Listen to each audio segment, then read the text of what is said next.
Cease fire के बाद Israel में अलर्ट जारी किया गया है, यह भी आपको बड़ी खबर बता दें। और सायरन सुने गए, पिछले 1 घंटे में 848 सायरन अलर्ट जारी किए गए हैं। और देखिए, ऐसा होता है इजराइल में कि जब खतरा देखा जाता है तो उस वक्त वहां जो लोग होते हैं उनके मोबाइल में अलर्ट आ जाता है। प्रणय हमारे सहयोगी इस वक्त इजराइल तेल अवीव से हमारे साथ इस वक्त जुड़े हुए हैं। प्रणय, सीज फायर हो चुका है 2 हफ्ते के लिए, लेकिन अभी वहां पर आप बता रहे हैं कि अलर्ट जारी किए गए हैं, क्या अभी वहां मौजूदा हालात हैं? देखिए हिमांशु, मैं आपको बता दूं कि इस समय ये आंकड़ा बढ़कर 1291 हो चुका है। अगर आप स्क्रीन पे देख पा रहे हो इसे, तो ये देखिए 1291 लिखा हुआ आ रहा है। यानी इजराइल के अलग अलग जगहों के लिए 1291 अलर्ट अब तक जारी किए गए हैं। और ये साफ तौर पर बताता है कि क्या स्थिति इस समय चल रही है यहाँ पर। और करीब दोपहर मतलब ये मध्य रात्रि के बाद में करीब करीब 4 बार राजधानी तेल अवीव के अंदर सायरन बज चुके हैं। और ये स्थिति लगातार इजराइल की राजधानी तेल अवीव के साथ साथ अलग अलग इलाकों के अंदर है। और साथ ही मैं आपको ये भी बता दूं कि जो इजराइल की डिफेंस फोर्सेस हैं उसकी तरफ से ये भी अलर्ट जारी किया गया है। ये भी कहा गया है कि इस सीज फायर और इस डेडलाइन के खत्म होने के साथ साथ आप और ज्यादा जो है आक्रामक कार्रवाई की अपेक्षा कर सकते हैं। ऐसा हो सकता है, इसलिए अत्यधिक सावधानी रखने की जरूरत है। और साथ ही इन एहतियात के साथ साथ आईडीएफ जो है वो ऑफेंसिव और डिफेंसिव दोनों तरह की तैयारी के साथ में मौजूद है। तो ये स्थिति है, जबकि एक तरफ घोषणा की जा रही है कि सीज फायर हो चुका है, लेकिन धमाकों की आवाज, सायरन की आवाज राजधानी तेल अवीव के अंदर लगातार सुनी जा रही है। और ये इस पर मैं चाहूंगा कि अशरफ से भी एक रिएक्शन में ले लूं, क्योंकि अशरफ, चलिए ठीक है, इस पर हम बात करेंगे, लेकिन और भी बता दें हिमांशु, हाँ। सिर्फ इजराइल में नहीं बल्कि 1 घंटे पहले यूएई में भी जो है इंटरसेप्शन हुए हैं। इंटरसेप्शन के चलते वहां भी आवाजें सुनी गई हैं। और यूएई डिफेंस मिनिस्टर ने जैसा भी जानकारी दी कि 1 घंटे पहले यूएई में भी प्रोजेक्टाइल और ड्रोन थ्रेट थे। तो आशुतोष, क्या ये माना जाए कि मतलब आईआरजीसी तक ऑर्डर, क्योंकि अलग अलग जगह पर ये कमांड होती है और लीड करते हैं और वहां से ये हमले किए जा रहे थे, तो क्या ये प्रणय ये माना जाए कि हो सकता है कि आईआरजीसी के सभी रैंक तक ये ऑर्डर पहुंचने में शायद थोड़ा वक्त लगे और इसीलिए वहां से अभी भी कई जगह हमले हो रहे हो, और हो सकता है कि थोड़ा सा वक्त लगे अभी सब कुछ सेटल होने में? देखिए, ऐसा अक्सर होता है।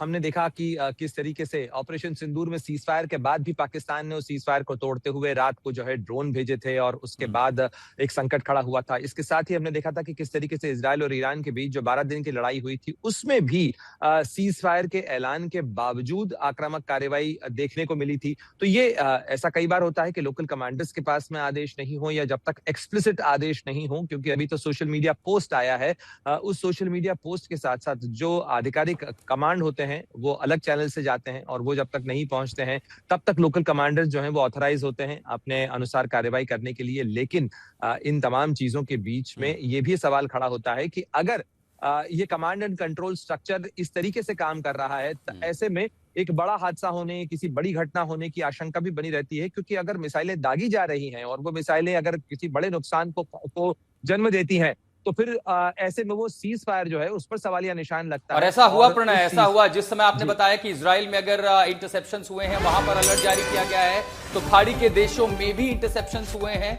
और सीज फायर के बाद भी मिडिल ईस्ट में अलर्ट जारी किया गया है।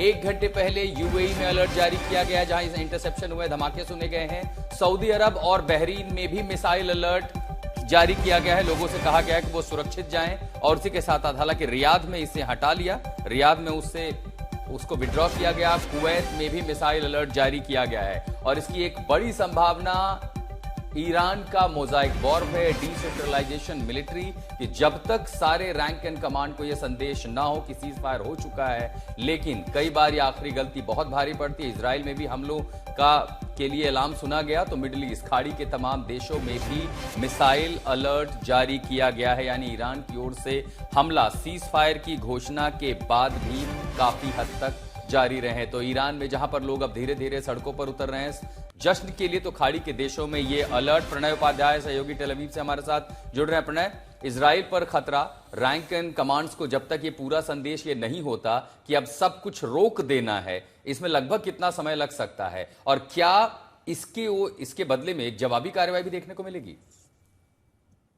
देखिए, जो अभी तेवर या जो संदेश इस समय आईडीएफ की तरफ से जारी किया गया है, उसके अंदर तो यही निश्चित रूप से संकेत मिल रहा है कि अभी किसी तरीके के पॉज या किसी तरीके के सीज फायर का ऐलान आईडीएफ की तरफ से नहीं किया गया है। और साथ ही उन्होंने ये कहा है कि अगर ईरान की तरफ से कोई कार्रवाई होती है तो फिर पलटवार की कार्रवाई भी इजराइल की तरफ से जरूर होगी। तो ऐसे में ये आशंका बनी रहती है, क्योंकि सीज फायर के इम्प्लीमेंट होने के बावजूद, आपको याद होगा आशुतोष कि जब 12 दिन की लड़ाई हुई थी, तब उस समय भी राष्ट्रपति डोनाल्ड ट्रंप को बाद में आके ये कहना पड़ा था कि मुझे इजराइल के विमानों को लौटाना पड़ा, और मैंने इजराइल के प्रधानमंत्री बेंजामिन नेतन्याहू से फोन करके कहा कि जो भी आपके विमान इस समय ईरान के वायु सीमा की तरफ गए हैं या वहां पर मौजूद हैं, उनको फौरन लौटने के लिए कहिए, क्योंकि अब हम सीज फायर करने जा रहे हैं और ये ठीक नहीं होगा। तो आप ये जानते हैं कि इस तरीके की स्थिति के अंदर जब तक सीज फायर इंप्लीमेंट नहीं होता, तब तक जंग रुकी हुई नहीं मानी जाती। और ये माना जाए कि प्रणय कि ये जो सीज फायर के बाद के कुछ घंटे हैं, ये बहुत ज्यादा अहमियत रखते हैं, बहुत ज्यादा महत्वपूर्ण है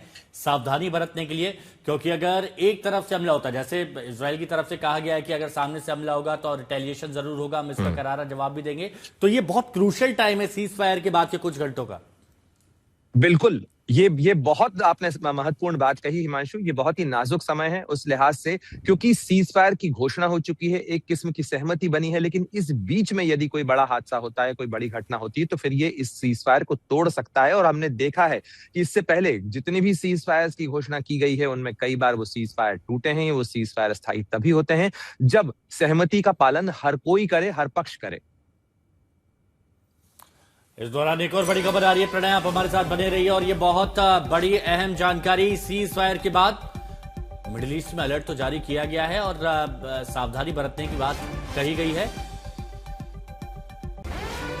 और ये बड़ी खबर हम आपको बता रहे हैं, चीन के दखल के बाद सीज फायर की बात कही जा रही है। न्यूयॉर्क टाइम्स की तरफ से कहा गया, चीन के दखल के बाद सीज फायर हुआ, यानी इसमें चीन की भी बहुत अहम भूमिका है। चीन ने ईरान को सीज फायर की मेज तक पहुंचाया है, उसके लिए सीज फायर के लिए बनाया है।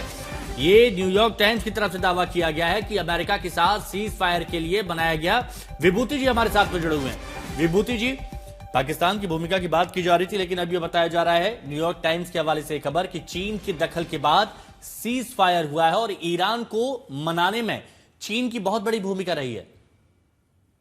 मैं इस बात को अभी नहीं मानूंगा। देखिए, न्यूयॉर्क टाइम्स जो न्यूज़पेपर है, उसकी क्रेडिबिलिटी बहुत ही लो है। अच्छा, बहुत ही कम है। और उसका कारण भी है एक, आप लोगों को शायद याद हो कि 2016 में जब राष्ट्रपति बने थे डोनाल्ड ट्रंप, तो उन्होंने उस कैंपेन में उन्होंने न्यूयॉर्क टाइम्स के बारे में कहा था कि वो बैंकरप्ट पेपर हो गई है, लूजिंग पेपर कह रहे थे। उस वक्त चीन ने उनकी बड़ी मदद की न्यूयॉर्क टाइम्स को। उन्होंने अवसर देखा और उन्होंने बहुत पैसे देके उस पेपर को खड़ा रखा। उनकी एक टर्म्स और कंडीशन थी कि वो जब भी वो चाहेंगे, जो भी खबरें चाहेंगे, न्यूयॉर्क टाइम्स पब्लिश करेगा।